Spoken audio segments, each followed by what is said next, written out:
Hello, I'm John Newbigin. I've mentored quite a few Clore Fellows over the years and contributed to short course and emerging leaders courses.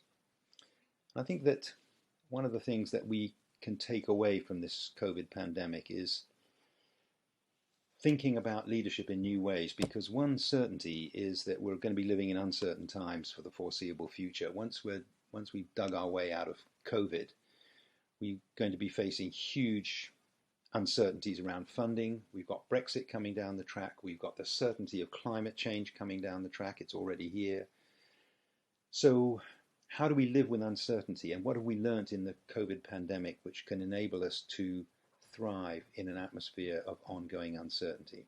And three thoughts have occurred to me recently. A couple of weeks ago, I was taking part in a webinar organised by the Inter-American Development Bank for about 300 creative professionals in Latin America, and they include restaurateurs and chefs in their creative and cultural sector there. One of the panelists with me was a woman called Gabrielle Camara, who runs a string of very prestigious Mexican restaurants in Latin America and the US. And she said when COVID forced the closure of her restaurants, she and her team thought, well, our business is running restaurants, but what's our core purpose? And our core purpose is to give people access to authentic, quality Mexican cooking produced in a way that is sustainable environmentally and socially. So how do we do that when we can't run our business of restaurants? And so they got involved with homeless people, they got involved with key workers, they got involved with marginalized communities, and they addressed their core purpose. And it reminded me of a conversation we had at Battersea Arts Centre board a few years ago with David Jubb, talking about the fact that, of course, Battersea is an arts centre, it's generating theatre, but what's its core purpose? And David's definition was it's to inspire people to take creative risks to shape their own future. And of course, out of that came fantastic initiatives like the agency. So the business is running an arts centre. The core purpose is to change people's lives. And I think this, using the opportunity of all the turmoil of the last few months to really think about what is our core purpose as individuals and as contributors to organizations and institutions, is a really good and positive thing to try and take away from this mayhem. Second thing, Zanny Minton-Beddoes, who's the editor-in-chief of The Economist magazine and the first woman to hold that position, was talking on radio recently and said that before the pandemic, the way they did the leaders for the magazine each week was she would sit in her office with a few of the senior editors and they'd discuss what they thought the key issues were and they'd write the leaders. But because during COVID they've all been on Zoom the whole time and other platforms, they've become much more inclusive in the way they work. And so now the way they've been choosing and writing their leaders over the last few months is by engaging with contributors and commentators all around the world.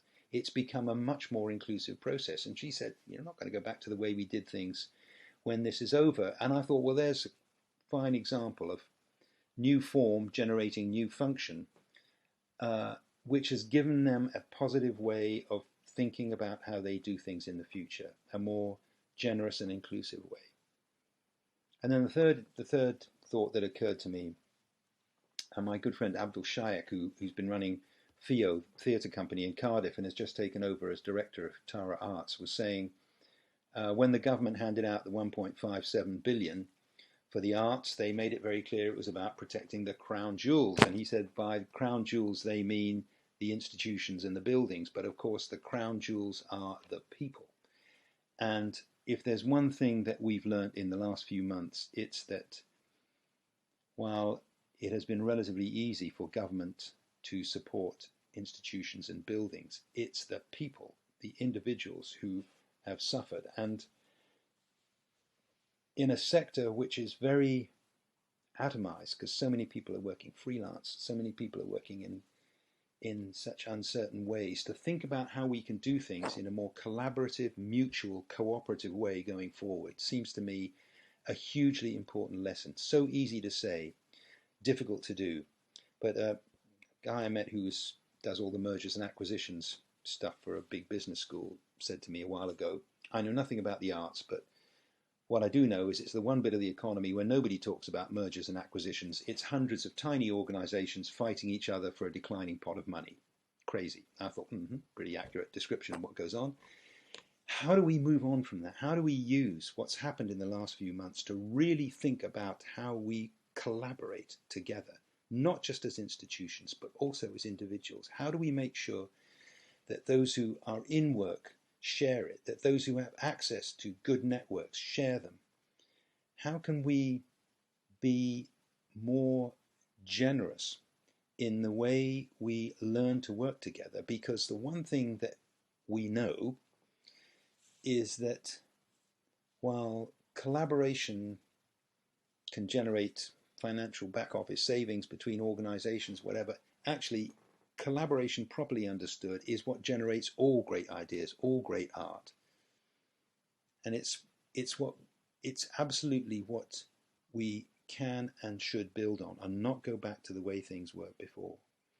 And I think that enables us also to be much more ambitious. So those three things, to be imaginative and to use the imagination that has been thrown up in the last few months in a more permanent way, to be generous and inclusive, because Zoom has opened up new ways of us sharing ideas that probably weren't there before, and to be more collaborative because we have to be, and not just because we have to be, but because it is a more creative and engaging way to work, and not just collaboration between institutions, but collaborations and cooperation and mutuality between people who are working in the arts, who are creating arts and enjoying arts. Those seem to me three important things that we can take forward in a positive way from what's been happening in the last few months.